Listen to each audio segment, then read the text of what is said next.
Le premier fondement. Et si on te demande « Qui est ton Seigneur ?» réponds alors « Mon Seigneur est Allah qui m'a éduqué ainsi que tout l'univers par ses bienfaits. Il est celui que j'adore, je n'adore personne en dehors de lui. La preuve réside dans la parole d'Allah, louange à Allah, Seigneur de l'univers, Surat al-Fatiha, verset 2. L'univers, c'est toute chose autre qu'Allah, et je suis un élément de cet univers.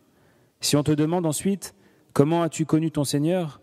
réponds « Par ses signes et ses créatures. » Parmi ces signes, il y a la nuit et le jour, le soleil et la lune. Et parmi ces créatures, il y a les 7 cieux et les 7 terres, ce qu'ils contiennent et ce qu'il y a entre eux.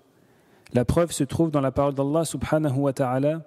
Parmi ces merveilles sont la nuit et le jour, le soleil et la lune. Ne vous prosternez ni devant le soleil, ni devant la lune, mais prosternez-vous devant Allah qui les a créés, si c'est lui que vous adorez. Surat Fussilat, verset 37. Ainsi que sa parole, votre Seigneur, c'est Allah, qui a créé les cieux et la terre en 6 jours, puis s'est établi au-dessus du trône. Il couvre le jour de la nuit, qui poursuit celui-ci sans arrêt. Il a créé le soleil, la lune et les étoiles, soumis à son commandement. La création et le commandement n'appartiennent qu'à lui. Gloire à Allah, Seigneur de l'univers. Surat Al-A'raf, verset 54. De plus, le Seigneur est celui qu'on adore. La preuve réside dans la parole d'Allah subhanahu wa ta'ala. Ô homme, adorez votre Seigneur qui vous a créé, vous et ceux qui vous ont précédés, ainsi atteindrez-vous la piété. C'est lui qui vous a fait la terre pour lit et le ciel pour toi, qui précipite la pluie du ciel et par elle fait pousser toutes sortes de fruits pour vous nourrir. Ne lui donnez donc pas d'ego alors que vous savez. Surat al-Baqarah, versets 21 et 22.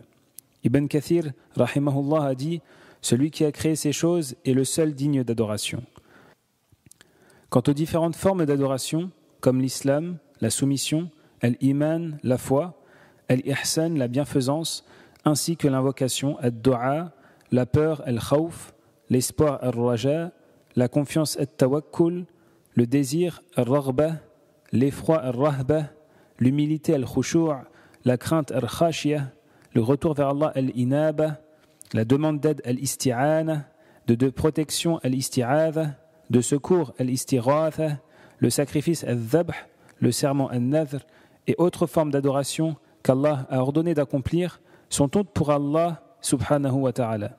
La preuve réside dans la parole d'Allah subhanahu wa ta'ala. Les mosquées sont consacrées à Allah, n'invoquez donc personne avec Allah. Surat al-Jinn, verset 18. Quiconque donc voue une de ces formes d'adoration à un autre qu'Allah est un polythéiste mécréant. La preuve à ce sujet réside dans la parole d'Allah subhanahu wa ta'ala. Et quiconque adore avec Allah une autre divinité, alors qu'il n'a aucune preuve évidente de son droit d'être adoré, aura à en rendre compte à son Seigneur. En vérité, les mécréants ne réussissent pas. Surat al-Mu'minun, verset 117. De même, il y a le hadith suivant, l'invocation est l'essentiel de l'adoration. La preuve se trouve dans la parole d'Allah subhanahu wa ta'ala. Et votre Seigneur dit, invoquez-moi, je vous exaucerai. Ceux qui par orgueil se refusent à m'adorer entreront bientôt dans l'enfer humilié. Surat Ghafir, verset 60. La preuve concernant la peur d'Allah se trouve dans la parole d'Allah subhanahu wa ta'ala. N'ayez donc pas peur d'eux, mais ayez peur de moi si vous êtes croyants. Surat Ali Imran, verset 175. La preuve concernant l'espoir en Allah réside dans la parole d'Allah subhanahu wa ta'ala. Quiconque espère rencontrer son Seigneur, qu'il fasse de bonnes actions et qu'il n'associe personne dans l'adoration de son Seigneur. Surat Al-Kahf, verset 110. La preuve concernant la confiance en Allah se trouve dans la parole d'Allah subhanahu wa ta'ala. Et c'est en Allah qu'il faut avoir confiance si vous êtes croyant. Surat Al-Ma'idah, verset 23. Allah dit aussi, et quiconque place sa confiance en Allah, il lui suffit. Surat At-Talaq, verset 3. La preuve concernant le désir, l'effroi et l'humilité réside dans la parole d'Allah subhanahu wa ta'ala. Ils concouraient au bien et nous invoquaient par amour et par crainte, et ils étaient humbles devant nous. Surat Al-Anbiya, verset 90. Et la preuve concernant la crainte réside dans la parole d'Allah subhanahu wa ta'ala. Ne les craignez donc pas, mais craignez-moi. Surat Al-Baqarah, verset 150. Quant à la preuve concernant le retour vers Allah, elle réside dans la parole d'Allah subhanahu wa ta'ala. Et revenez repentant à votre Seigneur et soumettez-vous à lui. Surat Az-Zumar, verset 54. La preuve concernant la demande d'aide réside dans la parole d'Allah subhanahu wa ta'ala. C'est toi seul que nous adorons et c'est toi seul dont nous implorons l'aide. Surat Al-Fatiha, verset 5. En outre, il y a le hadith suivant. Si tu demandes de l'aide, demande-la à Allah. rapporté par l'imam Ahmed.